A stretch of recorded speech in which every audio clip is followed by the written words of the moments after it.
Segunda Reis, capítulo 6. Eu vou começar com o versículo 5. Depois nós vamos ler todo o capítulo que fala do machado que flutuou. Glória a Deus. Irmãos, o machado tem um significado. O machado é o poder de Deus, o poder do Espírito Santo. O machado é a unção, o machado é a autoridade. O machado é a virtude de Deus em nós. Eu estava dizendo no culto da manhã, quantas são as pessoas que infelizmente deixou o machado cair. Deixou o machado, irmão, se perder. Estava dizendo de manhã que um crente, eu e você, né, cristão, nós que servimos a Deus, não podemos de maneira nenhuma estar, irmãos, sem esse machado, essa autoridade espiritual. Temos que buscar no Senhor atentamente para que a gente não seja enganado. Estamos nesse propósito de domingo.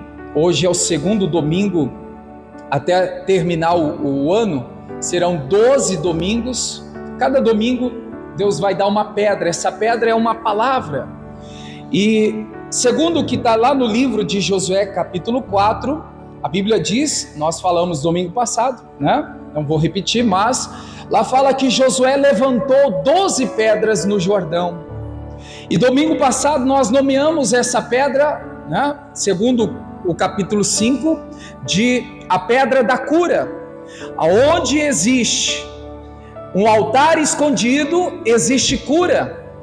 Hoje nós estamos usando a mesma pronúncia, aonde existe um altar escondido, só que agora é o capítulo 6. O capítulo 6 fala sobre recuperação. O capítulo 6 fala sobre restituição. Então entenda, irmãos, que toda vez que eu e você, a gente buscar a Deus a sós, ali no particular, quando a gente levantar um altar, quando a gente então edificar uma pedra, nós vamos estar então tendo da parte de Deus a manifestação do Senhor sobre a nossa vida, e assim teremos da parte de Deus o que, igreja? Recuperação. A palavra recuperação aqui, no sentido dessa mensagem hoje, é a mesma coisa, é o mesmo sentido de restituição. Veja que o machado foi restituído, ele teve de volta o machado, ele recuperou o machado, né? E assim, irmãos, nós precisamos, diante de Deus, estar com o coração aberto para que a gente analise, olhe. Paulo fala, o homem deve examinar a si mesmo. Para que, igreja? Para ver aonde tem falhado. Estava dizendo de manhã, às vezes a gente perde tantas coisas, e a gente fica preocupado, a gente fica aflita, a gente fica, às vezes até, irmãos, vou usar aqui essa palavra, ansioso, em querer recuperar. Olha só, vou citar aqui alguns exemplos, só para você ter ideia. Às vezes a pessoa ela perde um trabalho, ela tem que trabalhar, ela precisa do sustento. E ela perdeu o trabalho, ela vai fazer o que? Não, eu tenho que recuperar o trabalho, eu tenho que trabalhar. Ela vai fazer alguma coisa para trabalhar.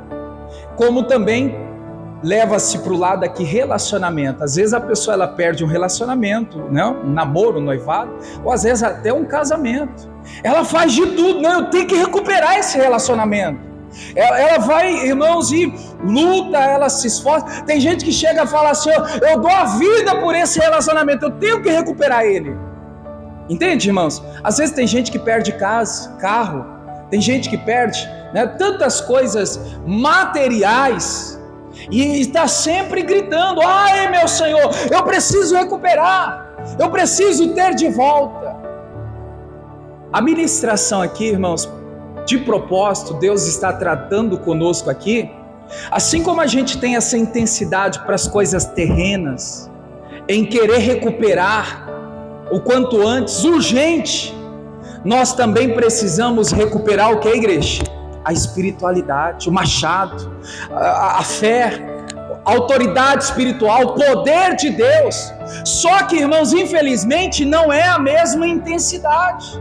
Veja que quando se perde um relacionamento, algumas pessoas, claro que não é todas, mas ela faz de tudo, usando aqui a frase que eu até coloquei. Tem gente que fala assim: eu dou a vida para recuperar esse relacionamento. É assim ou não é? As pessoas, alguns dizem. Aí, irmãos, ela morre, está morrendo na fé, a vida espiritual está indo de mal a pior, a pessoa não está nem aí. Mas olha só, para um relacionamento, para uma casa que se perdeu, né, vamos dizer assim, por um sonho que, né, foi de água abaixo, a pessoa faz de tudo. Não, eu preciso recuperar. E ela vai e recupera, ela faz. Por que, irmãos, muitas vezes não acontece isso quando se refere ao lado espiritual? Eu volto a bater nessa tecla, Deus tratando com a gente. Muitas pessoas perderam a sensibilidade espiritual. Elas perdem o relacionamento, ela percebeu, ela está atenta: eu perdi meu casamento, perdi um noivo, um namoro, né, ou uma pessoa que eu quero, ela está atenta. Mas quando é algo relacionado, irmãos, à vida espiritual, à comunhão com Deus, quando é relacionado aqui à autoridade espiritual, à fé, tem gente que perdeu a fé e ainda nem percebeu que está sem fé. Perdeu a autoridade espiritual, perdeu a unção de Deus. Irmãos, tanto faz. Está entendendo aqui o início aqui, irmãos? Quando é algo terreno, a gente empenha, a gente dá vida, a gente se esforça. Mas quando é o lado espiritual, tem gente que não tem, né, conseguido recuperar, porque até mesmo antes foi ali tocado, foi ali atingido a sensibilidade espiritual. Então, se é a sensibilidade espiritual, o machado que você perdeu, que hoje você recupere. Eu comecei o culto de manhã perguntando: qual é o machado que você perdeu? O que na vida espiritual você outra hora teve e agora não tem mais? Veja, analise. Talvez você, outra hora, irmãos, era uma pessoa de vida de oração. Talvez hoje você já não é mais. O machado da oração caiu no fundo do rio, né? Da comunhão com Deus. Então aqui a gente precisa analisar, rever e aprender com essa palavra, que por mais que, irmãos, pareça um caso perdido, para Deus todas as coisas são possíveis. Porque tem gente que diz assim: não, a minha vida espiritual eu não recupero mais. Olha, eu fiz coisas terríveis, eu pequei, eu falhei, eu estou no chão, estou no pecado, estou na vida torta. Se você quer continuar, irmãos, vida que segue, vai continuar. Mas se você hoje quer sair dessa vida de pecado, de erro, e a andar com Deus, o Senhor estende as suas mãos para te então entregar. Recupera você então a condição de servir a Deus com espiritualidade. Então nós precisamos aqui analisar. Vamos fazer aqui a leitura para a gente ter mais informações bíblicas e buscar no Senhor essa revelação que vai te ajudar também hoje. Veja que o texto continua sendo aí mencionado, o Jordão, que é o lugar onde Josué, muitos anos atrás, havia levantado o altar da oração, da busca, né, da comunhão com Deus. E aqui no Jordão, Deus faz novamente outro feito, outro grande milagre. Vamos ver aqui, versículo 5, 2 Reis, capítulo 6, versículo 5. Está escrito assim: e sucedeu que, derribando um deles uma viga, o que aconteceu, igreja? Tem tradução que diz o ferro, tem tradução que vai dizer machado, é a mesma coisa. O ferro ou o machado caiu na água, e clamou e disse: ai, meu Senhor, porque era emprestado. Amém. Eu vou falar algo aqui importante, irmãos, em cima desse versículo, depois a gente retorna nele para extrair mais coisas espirituais que essa palavra nos traz, mas o Senhor me chama a atenção aqui sobre o machado que era emprestado. Hoje de manhã Deus me dá essa direção e eu quero também compartilhar com você e levar, irmãos, isso para o lado da fé. O machado era emprestado.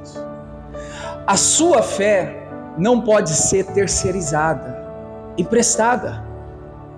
Eu tenho uma fé que é emprestada, eu tenho uma fé que não é minha, eu tenho uma fé que eu dependo de alguém para vencer na vida. Não, irmãos, isso vai te levar a um grande fracasso espiritual. Eu estava dizendo de manhã que a fé é algo pessoal. A fé, ela não é, irmãos, na condição de transferir. Olha, receba a minha fé. Não existe isso na Bíblia. Cada um tem que ter a sua fé própria. E a fé, ela vem pelo que, igreja? Pelo ouvir da palavra. Romanos 10, 17. Não está escrito lá que a fé vem pelo ouvir a palavra de Deus? Amém? Coloca aí na tela, olha só, de sorte que a fé vem pelo ouvir. E ouvir o quê? A palavra de Deus. Eu vou simplificar esse versículo, não mudando ele, irmão, só para você entender de uma forma mais compreensível. Assim fiz de manhã. Quando é que a fé vem, igreja? Quando a gente ouve a palavra de Deus. Simplificando, diga comigo, a fé vem quando Deus fala comigo. É a mesma coisa que está escrito aí. Vamos repetir? A fé vem quando Deus fala comigo. Amém? Ó, só para melhorar ainda mais, diga comigo, quando Deus fala comigo, a fé vem. Entendeu? Já tinha assimilado isso? É tão simples. Mas tem gente que fala assim, mas o que é fé? Irmãos, guarda no teu coração, fé não é esperança. Tem gente que tem esperança, ela espera e acha que a esperança é fé. Não, fé é certeza, fé é convicção. Fé, irmãos, é quando Deus fala com você e não tem dúvida no coração. Quando Deus fala com você, irmãos, a fé ela vem. A fé, ela está em você e você vai tomar decisões na fé que vai, irmãos, o teu coração ficar em paz. Amém, igreja? Eu lembrei de um texto, depois se você tiver interesse, leia Gênesis capítulo 22. Gênesis 22, eu vou aqui resumir essa história de Gênesis 22. Abraão ouve Deus falar para sacrificar o seu filho Isaque. Lembra da história? Deus falou a Abraão, pega o seu filho, leva para sacrifício. Deus falou com quem, igreja? Com Abraão. Não falou com a Sara. Entenda, irmãos, no que eu quero aqui fazer você entender para a gente caminhar. Vamos dizer que nos dias de hoje o Abraão tentasse convencer a Sara. Mulher, Sara, Deus falou comigo. Eu tenho a certeza que Deus, quando Ele pediu o filho para ser sacrificado, Ele vai fazer algo bom com o nosso filho. O pior não vai acontecer com o nosso filho. Vamos dizer que Abraão tentasse, irmãos, transferir a fé para Sara. Irmãos, veja que isso não aconteceu, porque não iria funcionar. A fé não se transfere. Deus não falou com Sara, Deus falou com Abraão. E quando Deus fala, a fé vem. Abraão está convicto, ou Abraão está, irmãos, na certeza que algo bom da parte de Deus vai acontecer. Eu não estou entendendo, mas algo bom, Deus falou, eu estou crendo. Isso é fé, irmãos. Quando você recebe uma direção de Deus, quando Deus fala com você, você não precisa ficar perguntando para as pessoas o que ela acha, o que ela pensa, porque, irmãos, isso pouco vai importar. Se Deus falou, está falado, Ele vai garantir, Ele vai sustentar a sua palavra. A Bíblia diz que Ele vela pela sua palavra. Amém, igreja? Só para você entender, uma vez eu ouvi um pastor dizer, ele contando, virou até um testemunho, num culto de curas, a palavra estava sendo pregada, a palavra vem, né? E aí, irmãos, depois do culto, a mulher foi até o pastor e disse assim: pastor, eu creio que agora estou curada. Pastor, eu não vou mais tomar os remédios. E os remédios eram de tarja preta. Eu não vou tomar mais o remédio. Agora eu tenho fé que o Senhor me curou. Fé o que, igreja? Certeza. O Senhor me curou, eu estou livre, não vou precisar mais de remédio. Até aí, irmãos, está tudo bem. Que lindo, né? O discurso. Aí ela termina assim, dizendo para o pastor: o que o senhor acha? Continua ou paro? Mas peraí, se você diz que está curado, a fé é a certeza, por que perguntar para o outro se você está inseguro? Então isso não é fé. Está entendendo, irmãos? Tem gente que está se enganando. Ela não está na fé, ela pode estar na esperança. Eu espero que um dia a minha família seja salva. Isso é esperar, né? Agora, quando Deus fala que vai salvar a sua família, independente do que está acontecendo, qual é o momento, irmãos, essa certeza vem: esse filho Deus vai salvar, esse marido vai ser salvo, essa esposa Deus vai salvar. A certeza vem. Pode o filho estar rebelde na pior fase da vida dele, mas cedo ou mais tarde a salvação vai chegar para a vida dessa pessoa, porque, irmãos, Deus, Ele sustenta a sua palavra. Então aqui, igreja, para a gente compreender, veja que Deus falou com Abraão. Eu acredito que se o Abraão tivesse tentado transferir a fé para Sara, ia dar ruim, porque Sara não ia entender da forma que Deus falou. Eu acredito que ia dar até uma briga ali, uma confusão, mas como pode? Ela ia dar o lado da mãe. Qual é a mãe que vai deixar, irmãos, o filho ser sacrificado, morto? Mãe nenhuma, na sã consciência, né, vai deixar o filho ser morto assim? Então ela iria levar pelo lado da mãe? Não, no meu filho não leva. Mas Deus tinha falado com quem? Quem estava convicto? Quem estava, irmãos, na certeza? Quem estava crendo? Abraão. Então fé é, irmãos, certeza. A fé te traz, irmãos, a convicção. Amém, igreja?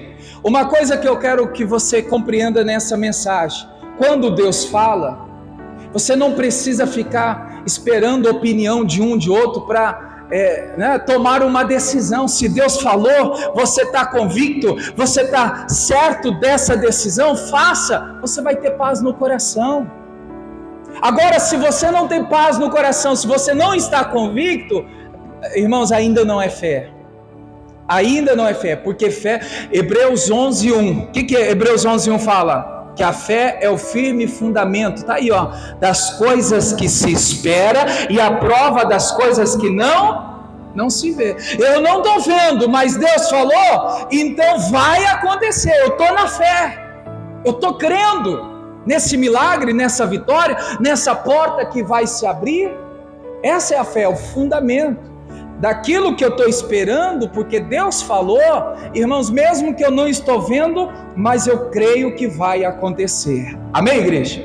Você pode dizer isso para a pessoa que está ao seu lado? Diga assim: o dia que Deus fala, você não precisa da opinião de ninguém, você não precisa se importar com o que os outros acham ou pensam. Irmãos, porque tem gente que fala assim: eu estou na fé, mas e aí? Será que eu faço? Não, isso aí é dúvida. Isso aí é insegurança. É ou não é, irmãos? Então não é fé. Porque a fé, irmãos, é certeza. E a melhor hora de tomar decisões na vida, irmãos, é quando você tem a palavra de Deus no coração. Porque você está convicto que Deus falou com você. né? Você está certo daquilo que Deus falou com você. Então, se você tem uma decisão a tomar, né? A melhor hora dessa decisão ser tomada é quando? Quando Deus fala com você. Quando Deus fala ao teu coração. Ainda que, irmãos, as circunstâncias, as evidências, as pessoas estão tudo contra o que você precisa fazer. Mas se Deus falou, irmãos, o que importa os outros falar não vai interferir. Deus falou, eu vou fazer. Eu vou ter paz no coração. Eu não sei se você já teve experiências próprias, que às vezes você precisou tomar uma decisão, e aí, irmãos, as pessoas falam, não vai dar certo, isso aí, você vai quebrar a cara, e aí, irmãos, você em paz, Deus falou, vai e faz, e deu certo, né? Deus não erra, Deus não falha. Volta lá para o texto, para a gente continuar. 2 Reis 6:5. O que era emprestado, igreja? O machado. O machado era emprestado.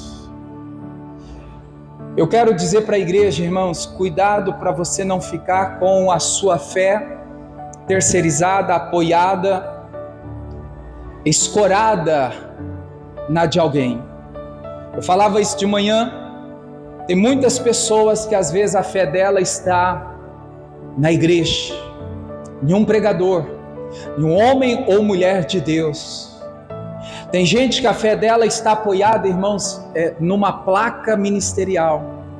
Tem gente que a fé dela está apoiada num título, em uma função, em um cargo que ela exerce dentro da igreja. Há 2 sábados agora, passando numa reunião ministerial, eu dizia aqui aos obreiros, eu passei por uma cidade, que, irmãos, ali tinha um rapaz, líder de um ministério, que estava a sua fé apoiada no cargo, no título de líder do ministério. O dia que Deus tirou, porque Deus coloca, Deus tira, Deus dá, Deus toma. O dia que ele perdeu, o dia que Deus tirou, irmãos, o título de líder, irmãos, ele desabou. A fé dele não estava na palavra, a fé dele não estava em Cristo, a fé dele não estava, vamos dizer assim, no Evangelho. Irmãos, por isso que a preocupação é, será que a nossa fé não está terceirizada? Será que a minha fé, irmãos, não está no meu pastor, na minha igreja? E o dia que faltar o pastor, o dia que faltar a igreja, o dia que faltar, irmãos, uma posição, e aí, como vai ser eu diante de Deus? É preocupante isso. É claro que tem gente que tem fé própria, glória a Deus se você tem, irmãos. Mas tem gente que a fé dela ainda está apoiada, irmãos, terceirizada, ela está escorada em alguém. A fé está emprestada. Isso é perigoso, irmãos, porque cai, o machado se perde, vai para o fundo do rio. Então, eu gosto muito daquele profeta Abacuque, irmãos, é linda aquela declaração, é a declaração de fé. Ainda que a figueira não floresça, ele está dizendo, ainda que não tenha figo, ainda que não tenha vaca no curral, ainda que está me faltando, ainda que não está como eu quero, todavia eu me alegrarei no Senhor, exultarei o Deus da minha salvação. Ele está dizendo, a minha fé não está nas vacas, não está na fruta, ali, naquilo que ele tinha, na condição financeira. Porque, irmãos, o dia que faltar, a gente tem que continuar servindo a Deus. Olha a lista, né? Ainda que a figueira não floresça, ou seja, ainda que não tenha flores, ainda que não tenha fruto, ainda que não tenha o produto da oliveira, né? Ainda que os campos não estão produzindo o mantimento, ainda que não tenha vaca nos currais, ainda que as malhadas sejam arrebatadas, todavia, em todo tempo, eu me alegrarei no Senhor, exultarei no Deus da minha. E dependi, irmãos, para servir a Deus, Ele dependia de algo para servir ao Senhor, para adorar a Deus, para louvar? Não.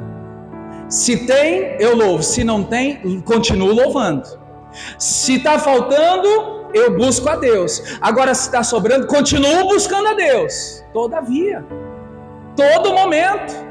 Entretanto, eu vou continuar servindo Deus da minha salvação. Então esse é um tipo de fé que a gente precisa espelhar. Senhor, a minha fé não pode estar num líder religioso, numa placa de igreja, num ministério, num cargo, numa função. A minha fé tem que estar na palavra, em Cristo, em Deus. Jesus nos traz aqui a menção que a nossa fé tem que estar em Jesus, o autor e consumador da nossa fé. Amém, igreja? Então é isso que a gente precisa entender, porque se a gente não abrir os nossos olhos para algo que parece ser simples, mais cedo ou mais tarde vamos estar servindo a Deus sem o machado, sem a autoridade do Espírito Santo, sem a unção de Deus.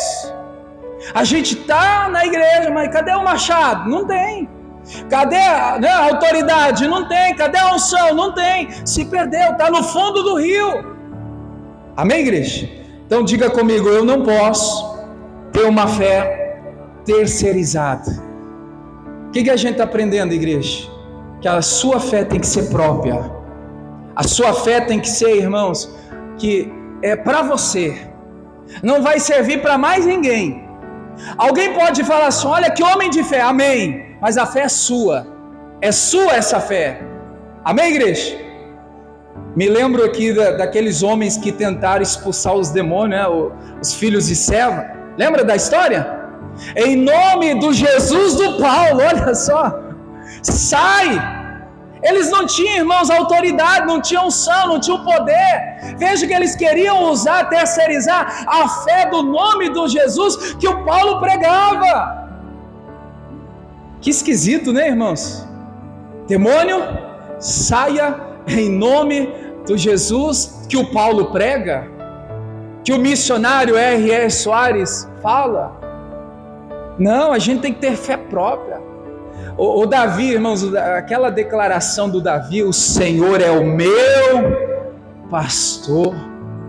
A gente muito ouve, né? Deus de Isaac, de Jacó, de Abraão. O Davi falou, eu quero ter esse Deus como meu Senhor. Eu quero ter fé própria. O Senhor é o meu pastor. Olha ele chamando a responsabilidade da fé. Amém, igreja? Então, mais uma vez, diga comigo, fé é pessoal. Amém, igreja? É intransferível, não se transfere. Toma um pouquinho de fé, não existe isso. A fé vem pela palavra, vem pelo ouvir, vem, né, Deus falando. Se a pessoa ouvir Deus, certamente a fé vai surgir no coração daquela pessoa. Glória a Deus. Vamos aqui pegar o texto, a história aqui. No capítulo 6, o verso de número 1, isso aqui é só para a gente começar, irmãos. Alerta cuidado com a fé emprestada, cuidado para você não ficar aí apoiado na fé de alguém. Tem gente que está acostumado, não tem aquele ditado, 6 horas por mim? Qual é o dia de culto de oração? Aqui é quinta-feira, mas eu não vou não, mas 6 horas por mim. Isso é fé terceirizada. Não, eu vou lá orar, vou lá buscar a Deus, ter fé própria. Versículo 1: E disseram os filhos dos profetas a Eliseu: Eis que o lugar em que habitamos diante da tua face nos é estreito. Amém, para por aqui. A Bíblia está contando aqui uma história da escola de profetas. O profeta maior é o Eliseu, o profeta responsável por aquela escola, por aqueles ensinamentos.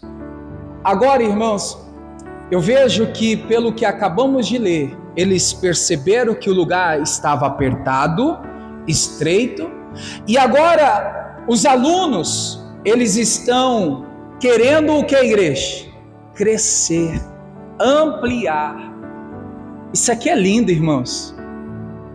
Estava dizendo de manhã que isso aqui é como eu e você, como membro da igreja de Cristo. Sabe, às vezes a gente ainda está, irmãos, na mesmice, a gente ainda está com a mente, os pensamentos bíblicos reduzidos. O profeta Oséias fala que o meu povo sofre por falta de conhecimento, ampliar o conhecimento, crescer. Estava dizendo de manhã, irmãos, que olha, como eu falei, é lindo essa escola de profeta, dizendo assim, nós precisamos crescer, nós precisamos ampliar o lugar, nós precisamos aumentar aqui, porque já está apertado, a gente tem que expandir, a gente tem que crescer. Sabe, irmãos, leva isso para o espiritual. Todo crente, todo membro, toda pessoa comprometida com Deus, ela tem que se cobrar. Não podemos ficar esperando o pastor cobrar. Não posso esperar o líder dos homens, da mulher, dos jovens, das crianças para cobrar, não. O crescimento partiu de quem, igreja? Da escola de profeta. Aí tem gente que está sempre na mesmice. Paulo está dizendo lá na frente que, irmãos, muita gente já era para estar sendo alimentado com a comida mais sólida, mais profunda, mas ainda está sendo tratada com leite, algo que já era para ter passado dessa fase. O que Deus está despertando em nós, irmãos? A mente precisa crescer, a mentalidade espiritual precisa ser ampliada. Não se conforme com os mesmos ensinos de sempre. Senhor, me revela algo novo. Deus, me mostra algo que eu não vi. Deus, eu quero entender aquilo que ainda não entendi. Sinceramente, irmão, será que cada um de nós fazemos isso? Ou estamos acostumados, o que vem tá bom, o que eu recebo já me ajuda. A escola de profetas, eu vou colocar aqui, irmãos, a escola de profetas como os membros daquela escola, para ficar mais fácil a gente compreender. Eles buscaram crescimento, eles viram a necessidade de um crescimento. Quem tem que te cobrar, irmãos, é você mesmo.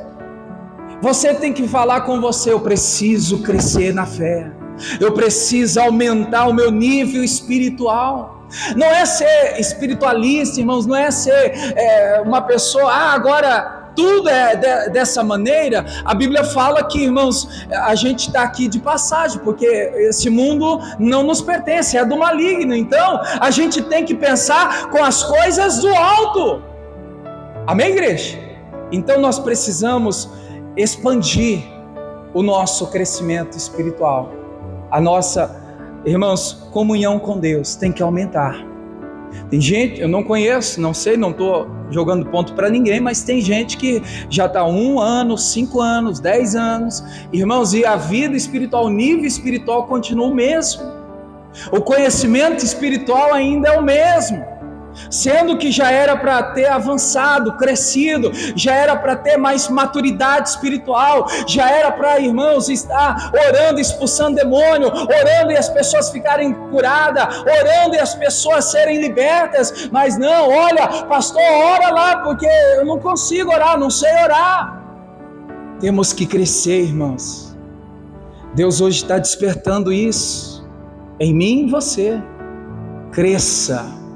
Se Ele está dizendo que é para crescer, é porque Ele está dizendo, tem condições de crescer. Às vezes você diz, eu não me vejo espiritual, eu não me vejo mais entendido da palavra. É Deus que te capacita, irmãos. Paulo fala que a minha capacidade vem de Deus, a sua capacidade vem de Deus. Amém? Então, a primeira declaração aqui que a gente vê no versículo 1, o lugar que habitamos, o lugar aonde estamos diante da tua face nos é estreito. Vamos, pois, até o Jordão, tomemos de lá cada um de nós uma viga e façamos-nos ali um lugar para habitar ali. E disse ele, ide. E disse um, serve-te, direis com teus servos. E disse, eu irei. E foi com eles. E chegando eles ao Jordão, cortaram madeira. E sucedeu que, derribando um deles uma viga, o que aconteceu? O machado caiu na água, né? Porque era emprestado. E aí, irmãos, o versículo 6 diz que o homem de Deus perguntou onde caiu, e mostrando-lhe ele o lugar, cortou o pau, lançou ali e fez o machado, o ferro flutuar, nadar. E disse: levanta-o. Então estendeu a sua mão e o tomou. Coloca aquela tradição que nós colocamos cedo. Tem uma tradição que diz que ele recuperou o machado. Olha aí, eu não sabia dessa versão não, a versão da Bíblia chamada livro, né? Mais uma versão aí, ó. Vai apanhá-lo, disse-lhe o profeta, o que está escrito? E assim o recuperou. A pedra de hoje, irmãos, é da recuperação. O que precisa ser recuperado na sua vida espiritual? O temor a Deus, a fidelidade, a dedicação, o empenho, a perseverança. Eu estou aqui falando algumas coisas, mas você sabe o que está faltando. Você sabe o que você perdeu. Eu vou agora, para a gente concluir aqui esse entendimento, para quem está marcando, pode marcar, eu vou mostrar aqui agora como recuperar o machado. O que eles fizeram para recuperar? Veja, irmão, se nada a gente fizer, nada a gente vai ter como resultado positivo. Se eu quero recuperar o machado, e a Bíblia está dizendo que aquele homem recuperou o machado, é porque algo ele fez. Se você quer mesmo recuperar a autoridade espiritual na sua vida, né, o poder de Deus sobre você, você precisa fazer algo, né? Tem que ser feito algo. Vamos ver o que ele fez? Seguindo aqui a leitura que nós já estamos fazendo, o que a Bíblia está dizendo aqui no versículo 6, igreja? E disse ao homem de Deus, onde caiu? Aí no finalzinho do 5 disse: ai meu Senhor, porque era emprestado. Primeiro eu quero dizer, irmãos, para recuperar o machado, é preciso reconhecer que perdeu. Parece algo simples, mas tem gente que não reconhece. Tem gente que sabe, irmãos, que ela perdeu a fidelidade, mas ela não dá o braço a torcer. Não, eu não deixei de ser fiel a Deus. Tem gente que ela sabe, irmãos, que ela perdeu a perseverança, ela já não persevera mais, mas ela não dá o braço a torcer. Ela, não, eu não perdi, não deixei de perseverar, não. O que esse rapaz aqui está fazendo, igreja? Ele está reconhecendo que havia perdido o poder de Deus, o machado, a autoridade espiritual. Nós precisamos, irmãos, desse reconhecimento. Se eu e você fizermos vista grossa, se eu e você continuarmos, né, vamos dizer assim, vamos dizer que eu não estou vendo, vamos dizer que eu não vi, é enganar a si mesmo, é estar sendo, irmãos, iludido, é uma ilusão. Você errou, reconheça esse erro. Você pecou, irmãos, reconheça esse pecado. Você falhou, você tropeçou, reconheça. Uma das qualidades, irmãos, né, se assim a gente pode colocar como virtude, é um homem sincero perante Deus, na sinceridade. Senhor, lembra do caso de Davi, igreja? Havia, a Bíblia fala que ele havia cometido adultério, mas lá no Salmo 51, o que ele fala? Na sinceridade, pequei contra o céu, pequei contra Deus, pequei contra ti. Aí o Davi, irmãos, está sendo sincero, está dizendo, eu pequei. Ele está confessando, ele está assumindo o erro, né? Mas tem gente, irmãos, que ela perde o machado e ela começa a colocar culpa nas pessoas que estão à sua volta. Eu estava até dizendo de manhã, né? Às vezes a gente acaba sendo levado pelo mundo que vivemos. O mundo que vivemos é um mundo acusador. Você já viu, irmãos, o quantas pessoas aí fora a tendência é sempre acusar. Poucas são as pessoas que elas assumem o seu erro. Muitas vezes, veja só, ela quer apontar. Olha, eu perdi o machado, é culpa da igreja. Eu perdi a unção, é culpa do pastor. Eu desviei, é culpa do irmão, é do obreiro. Veja que a tendência, irmãos, é sempre colocar a culpa em alguém e não assumir o erro, a falha. O que a Bíblia está nos mostrando aqui, irmãos, ele está dizendo: eu deixei cair o machado, eu perdi o machado, né?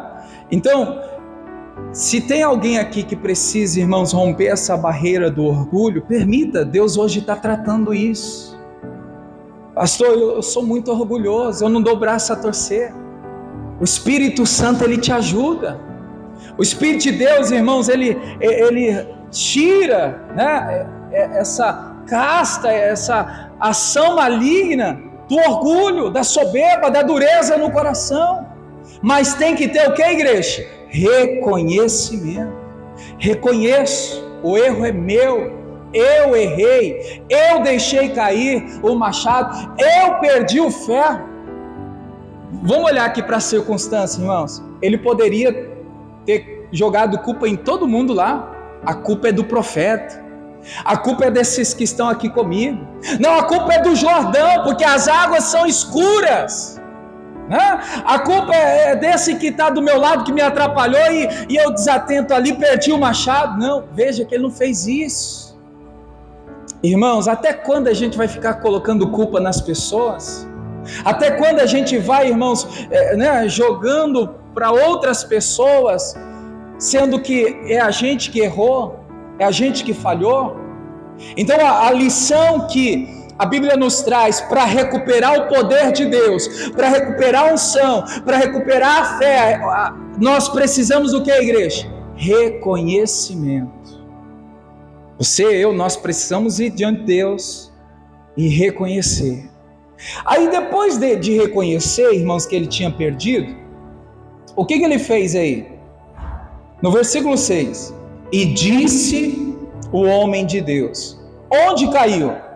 E mostrando-lhe ele o lugar, cortou um pau e lançou ali, e fez o machado flutuar, nadar. Amém. Depois do reconhecimento, o que ele fez, igreja? Agora entra em cena quem aí? O profeta Eliseu. Após ele ter reconhecido, o que ele faz, igreja?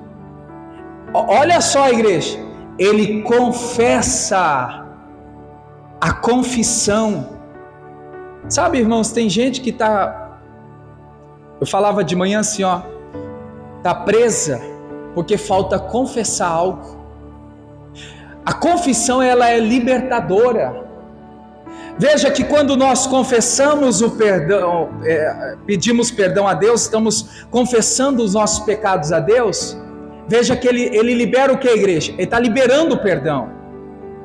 Entenda, irmãos, que, olha só, o confessar para Deus traz o perdão, mas o confessar para as pessoas cura, trata, traz o alívio. Eu não sei se você já passou por situações que você falhou com alguém, ou alguém falhou com você, e você confessou aquela pessoa. Aí você, depois de confessar, como que você fica, irmãos? Aliviado. Você fica em paz. Você fica, irmãos, sossegado, porque a confissão, irmãos, ela cura. Tem gente que ainda está com uma ferida no coração porque falta confessar. E aproveitando aqui a ocasião, irmãos, às vezes é o marido com a esposa com o marido, né? Pais com os filhos. Algo que precisa ser confessado para ser tratado, curado. Porque às vezes fica escondendo. A Bíblia fala, irmãos, que não há nada oculto que não há de se revelar, não, ficar escondido, vai ser revelado. Então o que a gente tem que... Não, eu errei, olha, eu falei com a mulher, ou com o filho, com o marido. Tem que ter confissão. A confissão para os homens cura. A confissão para Deus, a gente recebe o perdão. Tem gente que acha que só pedir perdão para Deus está bom.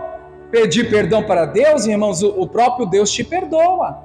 Mas muitas vezes você está ali perdoado por Deus, mas fica infeliz, né? Uma infelicidade com a pessoa que você errou, porque você ainda não confessou, você ainda não permitiu Deus tratar com você. Amém, igreja? Então a confissão, ela faz o que na vida do homem? Ela cura. A confissão cura.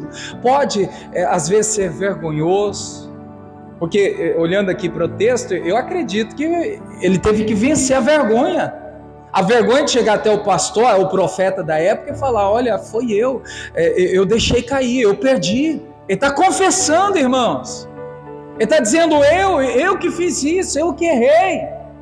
E a confissão ali, irmãos, tirou aquele peso dele, que muitas vezes é um peso de acusação. Satanás, o diabo, nosso adversário, ele é acusador. Já viu casos que às vezes, irmãos, vem Satanás e te acusa de coisas que você já até pediu perdão para Deus? Acontece. A pessoa que errou lá no passado, 5, 10, 20 anos atrás, ela já pediu perdão para Deus, mas vem Satanás: você fez isso lá, quer jogar na cara. E muitas vezes a pessoa, ela fica ali, irmãos, sofrendo, remoendo, ela fica ali pensativa, angustiada, sendo oprimida. Por quê? Porque ainda não confessou alguém. A confissão, irmãos, cura. Você quer cura para o seu interior? Confesse. A cura, ela vem para quem confessa, abre o coração. A confissão, e não é à toa, né? Olha o propósito, olha o mês que estamos aqui, ó. Confissão, tem que confessar, tem que falar. Quem está lendo diariamente está vendo, irmãos, a importância de falar, de expressar, de confessar. A confissão: quando 2 de vós liga aqui na terra, será ligado no céu. Quando 2 de vós desliga aqui na terra, também desligado no céu. É sobre confissão também, né? Então, voltando aqui para a gente concluir, ele, para recuperar, precisou reconhecer. Depois ele precisou de confessar que havia deixado cair dali, perdido. Aí entra em ação o homem de Deus, né, o profeta, e fala o que mesmo, igreja? Onde caiu. Isso me faz lembrar do que Apocalipse fala, Apocalipse 2:5. Vamos ler lá? Vai aparecer aí na tela? Apocalipse 2:5. Essa é a pergunta que faz toda a diferença, igreja. Lembra-te, pois, de onde caíste. Vamos repetir? Lembra-te de onde caíste. E faça o quê?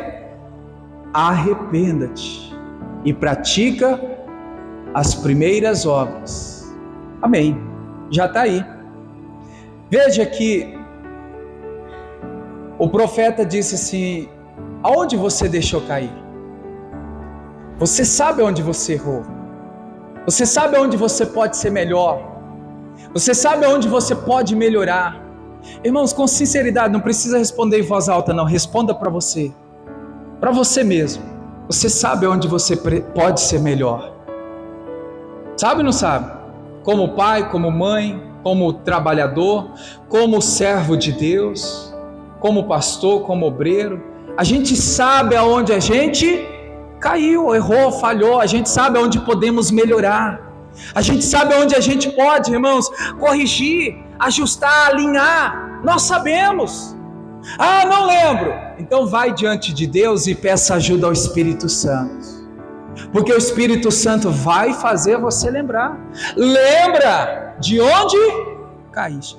E você já teve experiência, irmãos, que tem coisas que você nem lembrava mais, mas veio lá o Espírito Santo e te trouxe em lembrança aquilo, né, para ser tratado. Então, essa é a direção que o Senhor está dando para nós, para ter a recuperação. Recuperação do quê? Do machado, o poder de Deus, a autoridade espiritual, a comunhão com Deus. Irmãos, tem que recuperar aquela vida de oração que outra hora você teve. Recuperar, irmãos, aquela dedicação a Deus, aquele empenho. Se você está bem, glória a Deus, continue nessa crescente, para aumentar, para ampliar, para crescer. Nunca, irmãos, fique acomodado, nunca fique achando que o que eu tenho tá bom. Não fica nessa não. Tem gente que pega aí um ditado popular e se agarra nele e não solta mais. Tem muito crente, irmãos, naquele ditado popular que diz assim: é melhor pingado do que seco. Para com isso, irmãos. Não se contente com o pouco, não é ser orgulhoso não, irmãos. Nós temos o céu, a Bíblia diz que o céu está aberto, está ao nosso favor. Então o céu está aberto para Deus derramar bênçãos sem medida. Irmãos, é para chover bênçãos na sua vida. Não é gotinha de água caindo não, de bênção.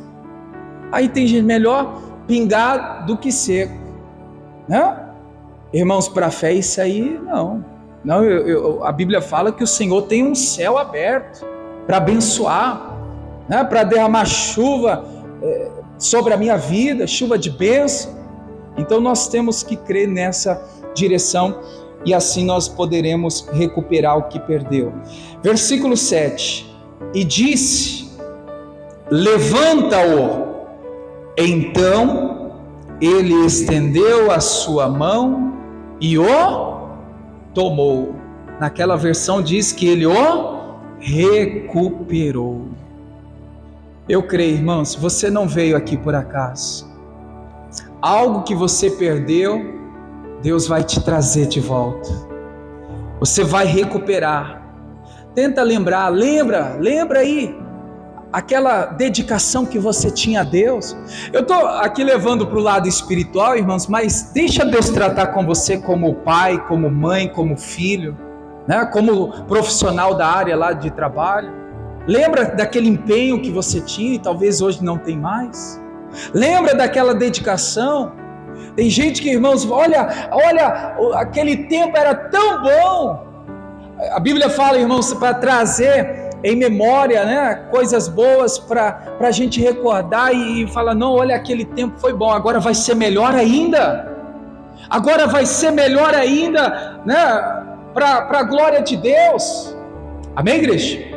Ele recuperou. Diga comigo: hoje eu recupero aquilo que eu perdi.